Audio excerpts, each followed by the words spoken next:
स्वागत है आपका अपने YouTube channel Sarvodaya science and techno में। पिछले क्लास में हमने देखा था बेसिक किसके बारे में, निलंबन के बारे में, विलयन के बारे में और कोलाइड के बारे में।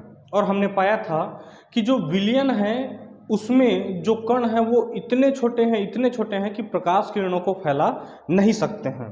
ठीक है।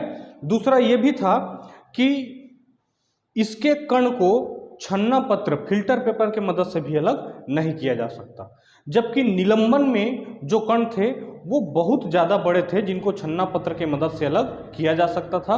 और कोलाइड इन दोनों के बीच की अवस्था की थी, कि कोलाइड में पार्टिकल इतने छोटे हैं कि छन्ना पत्र के मदद से अलग नहीं किया जा सकता, पर इतने बड़े भी हैं कि प्रकाश किरणों को ये फैला देते हैं, यानी कि टिंडल प्रभाव दिखाते हैं। ठीक है क्या? तो आज हम पढ़ने वाले हैं विलयन के बारे में। ठीक है। विलयन में दो भाग होते हैं। ठीक है क्या? एक वो भाग जो घुलता है और दूसरा वो भाग जिसमें घुलता है। जो घुलता है यानी कि जो कम मात्रा में रहता है उसे विलेय कहते हैं, और जिसमें घुलता है उसे विलायक कहते हैं। उदाहरण के तौर पे अगर आपने जल में नमक घोल दिया है तो नमक कम मात्रा है और नमक क्या है, जो घुला है, तो इसे विलेय कहेंगे। पानी है जिसमें घुला है और पानी ज़्यादा मात्रा में है तो इसे विलायक कहेंगे। ठीक है क्या? देखिए क्या लिखा है, विलयन के भाग विलायक, ऐसा अवयव जो अधिक मात्रा में है और दूसरे अवयव को स्वयं में घोलता है, स्वयं में मिलाता है, उसे हम क्या कहेंगे, विलायक कहेंगे। विलेय ऐसा अवयव जो कम मात्रा में होता है तथा विलायक में घुलता है। तो जो कम मात्रा में होगा यानी कि जो घुलेगा वो क्या हो जाएगा, विलेय होगा, और जिसमें घुलेगा वो क्या हो जाएगा, विलायक हो जाएगा। ठीक है। हमने पिछले क्लास में विलयन के कुछ गुण देखे थे, उसी को थोड़ा विस्तार में देखने वाले हैं। क्या क्या है? यह समांगी गुण का होता है, ये हम पढ़ चुके हैं। और समांगी गुण का होता है मतलब इसके जो कण हैं सभी तरफ समान रूप से वितरित है। उसके किसी भी भाग से आप एक सैंपल निकाल लो, है ना, नमक पानी है, उसके किसी भी भाग से एक चम्मच पानी निकालो, उसका स्वाद बिल्कुल वैसा रहेगा जैसा दूसरे भाग से आप निकालेंगे। इसका मतलब कण जो है समान रूप से वितरित है। ठीक है।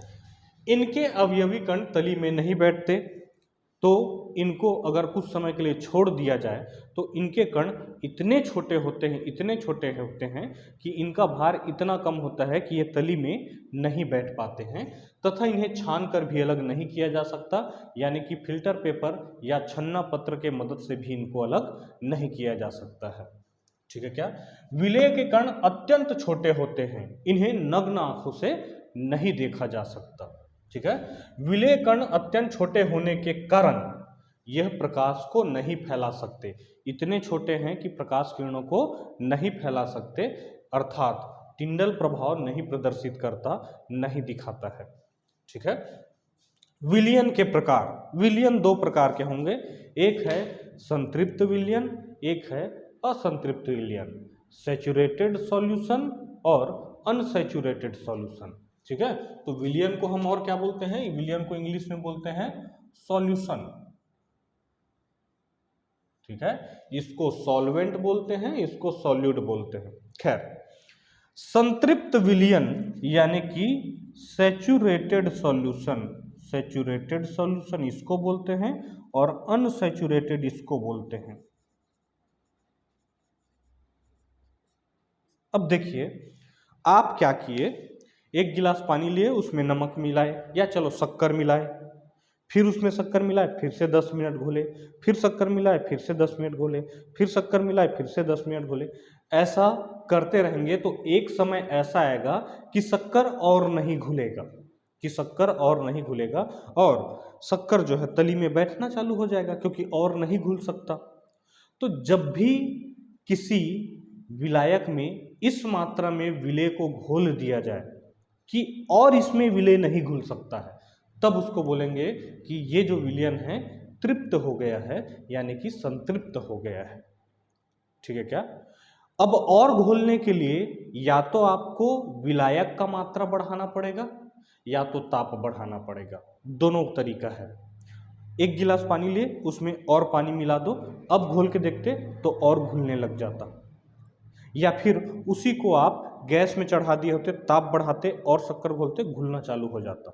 इसलिए ताप नहीं बढ़ाते अगर आप, है ना, तो हम ये कह सकते हैं कि निश्चित ताप पर किसी विलायक में निश्चित मात्रा का विलेय घुल सकता है जितना उस विलायक का क्षमता है, और उसमें विलेय नहीं घोला जा सकता, तब उसको बोलेंगे कि ये विलयन जो है वो कैसा हो चुका है, संतृप्त हो चुका है। ऐसा विलयन जिसमें और विलेय नहीं घोला जा सकता, लेकिन ध्यान रहे निश्चित ताप पर, क्योंकि जैसे ही ताप आप बढ़ाएंगे उसमें और विलेय घोला जा सकता है। और विलायक के निश्चित आयतन पर भी, क्योंकि जैसे ही आपने और विलायक मिला दिया और विलेय घोला जा सकता है। तो हम क्या कहेंगे, निश्चित ताप और विलायक के निश्चित आयतन पर अगर उसमें इतना विलेय घुल चुका है जिसमें और विलेय नहीं घोला जा सकता, तब उस विलयन को हम संतृप्त कहेंगे। ठीक है, देखिए, एक निश्चित ताप पर किसी विलायक में कोई विलेय उतना ही घुलता है जितना उस विलायक की क्षमता होती है। किसी निश्चित ताप पर विलायक के निश्चित आयतन में और अधिक विलेय घोलना संभव नहीं हो तो वह विलयन संतृप्त विलयन कहलाता है। अब क्यों बोला गया कि निश्चित ताप और निश्चित आयतन, क्योंकि आप ताप को बढ़ा देते तो उसमें और विलेय घोला जा सकता है। आपने विलायक का मात्रा बढ़ा दिया तो उसमें और विलेय घोला जा सकता है। इसका मतलब अगर आप ताप बढ़ाते हैं तो और विलेय घोला जा सकता है, आयतन बढ़ाते हैं विलायक का और विलेय घोला जा सकता है। इन दोनों को अगर बढ़ा दें तो संतृप्त विलयन असंतृप्त विलयन में परिवर्तित हो जाएगा, अर्थात उसमें और विलेय घोला जा सकता है। ठीक है क्या, असंतृप्त विलयन का मतलब यह है कि उसमें इतना विलेय घोला है, ठीक है क्या, उसमें इतना विलेय घोला गया है कि और विलेय उसमें घोला जा सकता है। उसमें पहले से इस मात्रा में विलेय घुला हुआ है जो उसके क्षमता से कम है, विलायक का क्षमता उससे अधिक है, मतलब उसमें और विलेय घोला जा सकता है। ऐसे विलयन को असंतृप्त विलयन कहेंगे। ठीक है, क्या बोला गया है देखिए, यदि विलेयता स्तर से कम विलेय किसी विलायक में घुला हो, जितना विलायक का क्षमता है उससे कम विलेय उसमें घुला हुआ है, अर्थात उसमें और विलेय घोला जा सकता है, तब उसको बोलेंगे कि ये असंतृप्त विलयन है। ठीक है क्या, तो यदि विलेयता स्तर से कम विलेय किसी विलायक में घुला हो तो उसे असंतृप्त विलयन कहते हैं। नोट में देखिए क्या लिखा है, ताप बढ़ाने पर संतृप्त विलयन असंतृप्त विलयन में बदल जाते हैं। बिल्कुल चाशनी ऐसे ही बनाया जाता है। ठीक है क्या, क्या करते हैं, शक्कर घोला जाता है, ताप बढ़ाया जाता है, फिर शक्कर घोला जाता है, फिर ताप बढ़ाया जाता है, तो अति संतृप्त विलयन होता है शक्कर का। चाशनी जो है शक्कर का अति संतृप्त विलयन होता है। जैसे जैसे ताप बढ़ाओगे वैसे वैसे शक्कर घुलता जाएगा। इसका मतलब ताप बढ़ाने पर संतृप्त विलयन असंतृप्त विलयन में बदल जाते हैं। ठीक है, स्क्रीनशॉट ले लीजिए, फिर आगे बढ़ते हैं। चलिए बढ़ते हैं अगले टॉपिक में, विलयन की सांद्रता। ठीक है, विलयन की सांद्रता। तो देखिए क्या होता है कि विलयन में कितना प्रतिशत विलेय है, विलयन में कितना प्रतिशत विलेय है, उसी को बोलते हैं विलयन की सांद्रता। आप कैसे निकालते थे अपना प्रतिशत किसी भी कक्षा में, प्राप्तांक बटे पूर्णांक गुना 100, बिल्कुल वैसा ही निकालना है। क्या बोला है, विलयन की दी हुई मात्रा में उपस्थित विलेय की मात्रा को विलयन की सांद्रता कहते हैं। ठीक है क्या, तो विलयन में कितना प्रतिशत विलेय है उसी को विलयन का सांद्रता कहेंगे। तो बिल्कुल जैसा आप प्रतिशत निकालते थे वैसा ही निकालेंगे। देखिए, विलयन की सांद्रता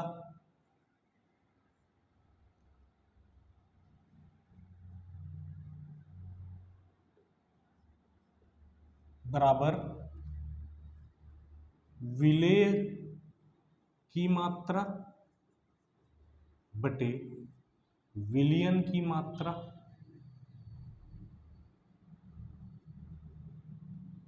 गुणा 100 इतना प्रतिशत होगा। आप ऐसे निकालते थे कि प्राप्तांक बटे पूर्णांक गुणा 100 प्रतिशत निकल जाता था। तो हम किसका प्रतिशत निकाले हैं? विलेय की प्रतिशत। ठीक है क्या? अब देखिए इसी को आप क्या कह सकते हैं? विलेय का प्रतिशत।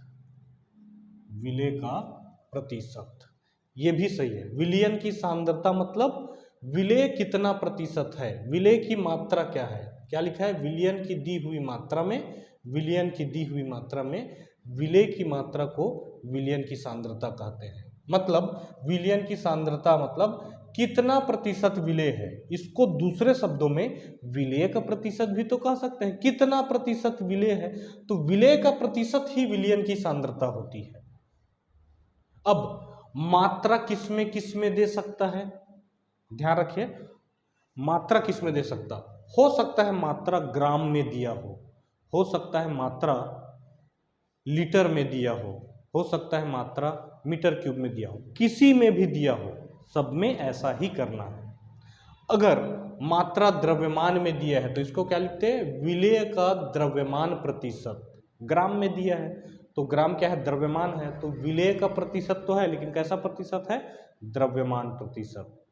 ठीक है, जैसे कि इन दोनों सवाल में ग्राम और किलोग्राम में दिया है, तो अगर मात्रा ग्राम या किलोग्राम में दिया है, ठीक है, तो विलयन की सांद्रता, तो विलेय का प्रतिशत को कैसे लिखते? देखिए इधर, विलयन की सांद्रता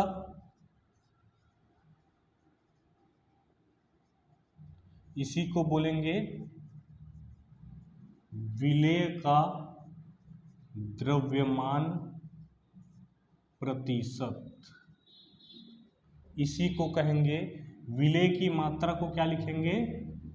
विलेय का द्रव्यमान बटे विलयन का द्रव्यमान गुणा 100%। इसी को पूछ सकता है विलेय का द्रव्यमान प्रतिशत के जगह विलायक का द्रव्यमान प्रतिशत। तो इसी को कैसे लिखते? विलायक का द्रव्यमान बटे विलयन का द्रव्यमान गुणा 100। द्रव्यमान के जगह लीटर में दे दिया होता, ग्राम के जगह लीटर, ग्राम के जगह या केजी की जगह लीटर में दे दिया होता, तो भी आप क्या लिखते? विलेय का आयतन, विलयन का आयतन, विलायक का आयतन, विलयन का आयतन। ठीक है क्या? तो आयतन में भी दिया, हालांकि आपके टेक्स्ट बुक में ग्राम में दिया है, इसलिए मैं ग्राम वाला बता रहा हूं। विलयन की सांद्रता यानी कि विलेय का द्रव्यमान प्रतिशत, विलेय का द्रव्यमान बटे विलयन का द्रव्यमान, और विलायक का निकालना है तो विलायक का द्रव्यमान बटे विलयन का द्रव्यमान। ठीक है क्या?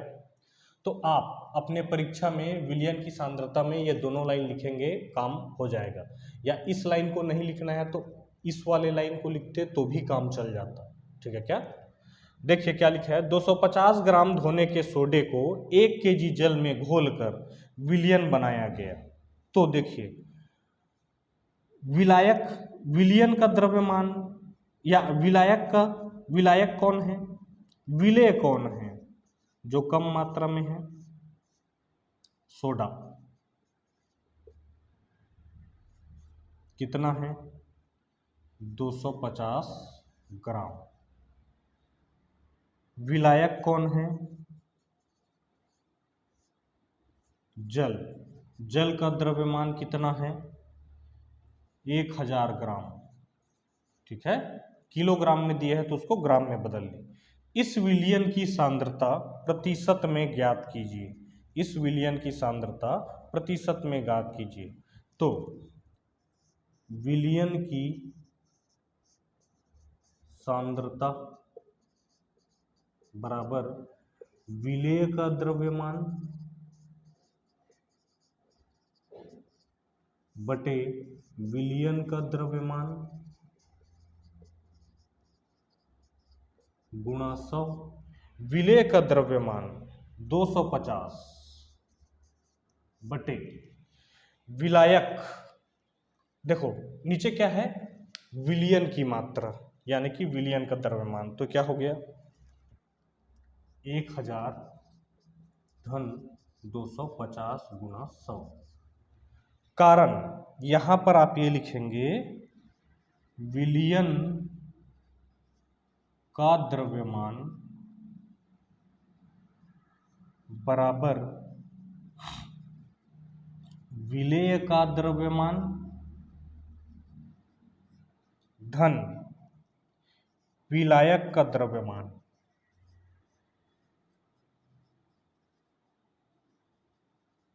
यानी कि ये 1000 धन 250 आएगा। 250 है विलेय का द्रव्यमान, विलायक का द्रव्यमान है 1000, दोनों को मिलाएंगे तब क्या बनेगा, विलयन बनेगा।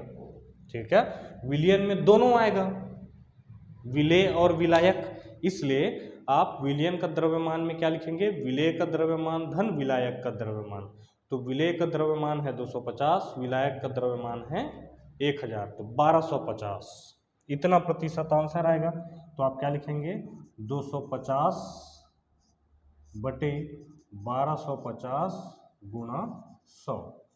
एक शून्य से एक शून्य कट गया, ठीक है, 25 से ये 10 बार जाएगा और 25 से ये 5 बार जाएगा, 5 से ये 2 बार जाएगा, 10 दूनी 20% इसका आंसर आएगा। ठीक है, क्या देख लीजिए ध्यान से।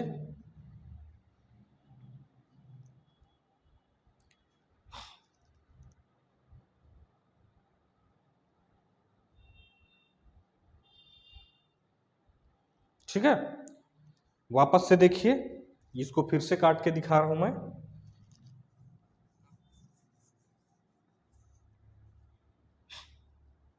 ऊपर है 250, नीचे है 1000 और 250, 1250 गुणा 100। ठीक है, तो एक शून्य से एक शून्य कट गया, 25 से ये 5 बार जाएगा और 100 बटे 5, 5 से ये 20 बार जाएगा। तो आंसर आ गया आपका 20% होगा क्या, विलयन की सांद्रता। दूसरा सवाल देखते हैं। 95 ग्राम जल में 5 ग्राम यूरिया मिलाया गया, तो विलेय क्या है, यूरिया है जो कि कितना है 5 ग्राम है। विलायक क्या है, जल है जो कि कितना है 95 ग्राम है। तो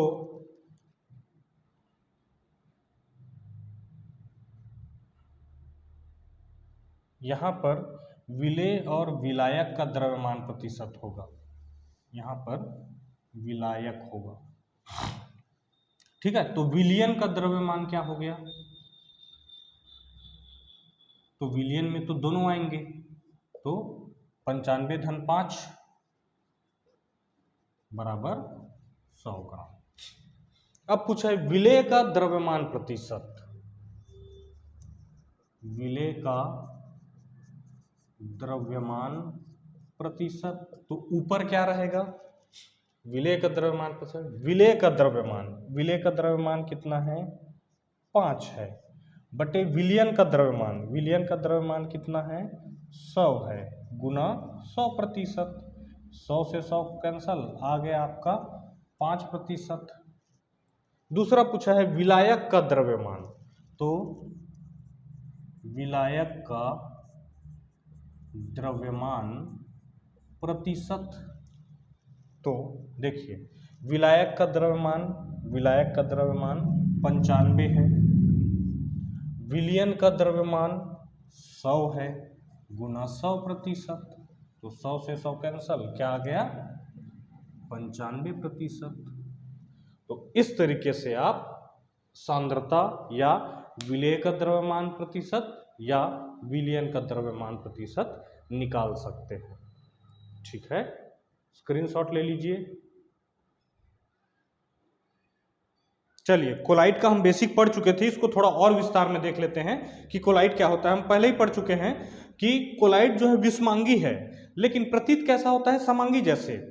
ठीक है क्या, इनके कण इतने छोटे होते हैं कि छन्ना पत्र से अलग नहीं किया जा सकता, लेकिन इतने बड़े भी होते हैं कि प्रकाश के किरणों को क्या कर देते हैं, फैला देते हैं, यानी कि टिंडल प्रभाव दिखाते हैं। तो निलंबन और विलयन के बीच का अवस्था कोलाइड है। चलिए देखते हैं। यह विषमांगी गुण का होता है, यानी कि कण निलंबन से छोटे होने के कारण समांगी प्रतीत होता है। निलंबन में कण बहुत बड़े बड़े होते हैं, नग्न आंखों से देख सकते हैं आप उसे, जैसे कि पानी में रेत मिला दो, निलंबन है।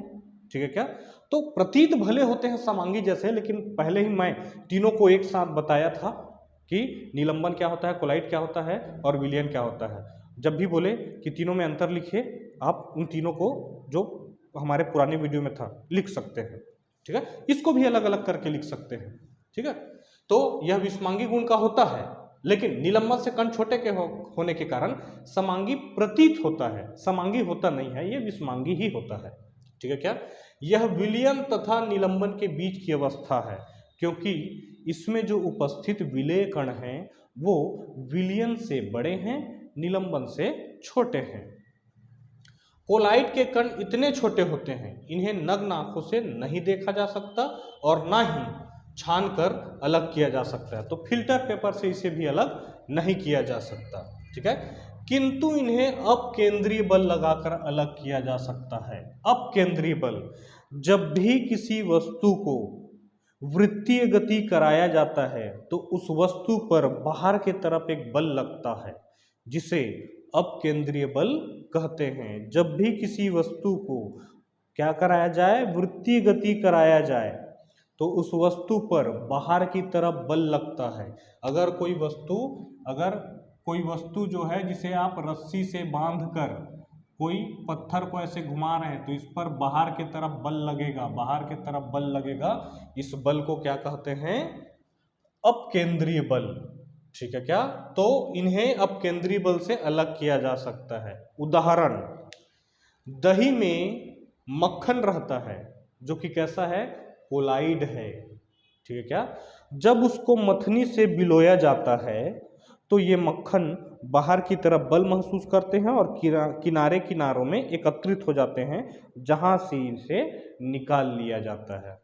तो इसलिए क्या बोल रहा है, इन्हें अपकेंद्रीय बल लगाकर अलग किया जा सकता है। उदाहरण, दही को मथनी से बिलोकर मक्खन निकाला जाता है। जब मथनी से बिलोते हैं तो हम वृत्तीय गति कराते हैं, वृत्तीय गति कराएंगे तो उसमें बाहर की तरफ एक बल लगेगा, बाहर की तरफ एक बल लगेगा, जिसे अपकेंद्रीय बल कह रहे हैं, जिसके वजह से किनारे किनारे में मक्खन एकत्रित होना चालू हो जाएगा और उसको किनारे से निकाल लिया जाएगा। ठीक है, यह टिंडल प्रभाव प्रदर्शित करते हैं, हम इसको पहले से ही पढ़ चुके हैं। हाँ, अब देखिए, कोलाइड में दो पार्टिकल हैं, एक है विलेय और एक है विलायक। तो उसमें जो विलेय है उस पर विलायक असममित ढंग से बल लगाता है। क्या लिखा है, कोलाइड में विलेय के कणों पर विलायक के कण असममित ढंग से बल डालते हैं। असममित ढंग से बल का मतलब, अगर किसी वस्तु पर एक तरफ ज्यादा बल, एक तरफ कम बल, एक तरफ ज्यादा बल, एक तरफ कम बल, एक तरफ ज्यादा बल, एक तरफ कम बल, किसी तरफ कम बल, किसी तरफ ज्यादा बल, उसी को बोल रहे हैं असममित ढंग से बल। तो किसी वस्तु पर किसी ओर ज्यादा बल लगा हो, किसी ओर कम बल लगा हो। अब सभी दिशाओं में अलग अलग मात्रा में बल लगा है, तो वस्तु अलग अलग दिशा में कुछ भी गति करेगा। ठीक है, तो कोलाइड में विलेय के कणों पर विलायक के कण असममित ढंग से बल लगाते हैं। तो विलेय के कण अनियमित रूप से गति करते हैं। तो क्या लिखा है, इस कारण विलेय के कण अनियमित ढंग से गति करते हैं। कणों के इस प्रकार के अनियमित गति को ब्राउनी गति कहते हैं। ठीक है। तो विलेय के कण पर असममित बल लगा, अलग अलग दिशा में अलग अलग मात्रक बल, तो किसी भी दिशा में वो गति कर रहा है, कोई ढंग नहीं है उसका, अनियमित है। जब बल ही असममित है तो उस कण का गति भी अनियमित होगा। अनियमित गति कर रहा है, इसी गति को क्या नाम दिए हैं? ब्राउनी गति। ब्राउनी गति, ब्राउनी गति इसलिए नाम दिए हैं क्योंकि रॉबर्ट ब्राउन नाम के साइंटिस्ट ने, वैज्ञानिक ने इसका अध्ययन किया था, इसलिए इसको क्या नाम दिए? ब्राउनी गति, है ना। तो ये कण है, ये इधर गए फिर इधर गए, कण इस प्रकार से गति कर रहा है जिसमें अनियमितता है ना, कोई पैटर्न नहीं है, जिग जैग है, इस तरीके से गति करेगा, उसको क्या बोलेंगे? ब्राउनी गति कहेंगे। ठीक है क्या? स्क्रीनशॉट ले लीजिए। चलिए निलंबन देख लेते हैं। हालांकि इसमें ऐसा कुछ नहीं है जिसको हम पहले नहीं पढ़े हों, पढ़ चुके हैं, फिर भी देखिए निलंबन क्या है? विषमांगी गुण का होता है, ऑब्वियस सी बात है, और इसके कण इतने बड़े बड़े होते हैं कि नग्न आंखों से भी देख सकते हैं। कुछ देर छोड़ दें तो इसको कण जो है तली में बैठने लग जाते हैं, ये भी टिंडल प्रभाव प्रदर्शित करते हैं। ये सब हम पहले से पढ़ चुके हैं। ठीक है, देखिए यह विषमांगी गुण का होता है, बिल्कुल सही बात है। विलेय कण का आकार काफी बड़ा होता है, इतना बड़ा होता है कि उन्हें आप नग्न आंखों से देख सकते हैं। निलंबन के कणों को नग्न आंखों से देखा जा सकता है। निलंबन के कणों को सामान्य छन्ना पत्र से अलग किया जा सकता है, ये भी पहले पढ़ चुके हैं। फिल्टर पेपर से इसको अलग किया जा सकता है। ठीक है, निलंबन में विलेय के कण अस्थायी होते हैं।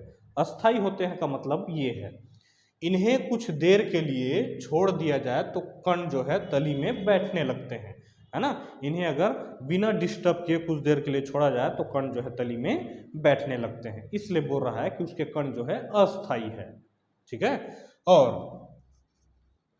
निलंबन के कण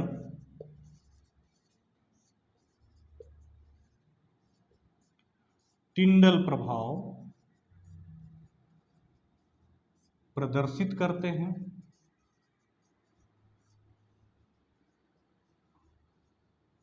अर्थात प्रकाश किरण को फैला देते हैं। ठीक है, ये भी हम पहले पढ़ चुके हैं, तो इसमें कुछ ऐसा नहीं था जिसको हम पहले नहीं पढ़े। तो ये पूरा पूरा मिश्रण के बारे में हो गया या अशुद्ध पदार्थ के बारे में हो गया। अगला वीडियो में हम तत्व और यौगिक के बारे में पढ़ेंगे जो कि शुद्ध पदार्थ के अंदर आएगा। ठीक है क्या? तो मिलते हैं अगले वीडियो में, तब तक बढ़िया से पढ़ाई करते रहिए। Thank you.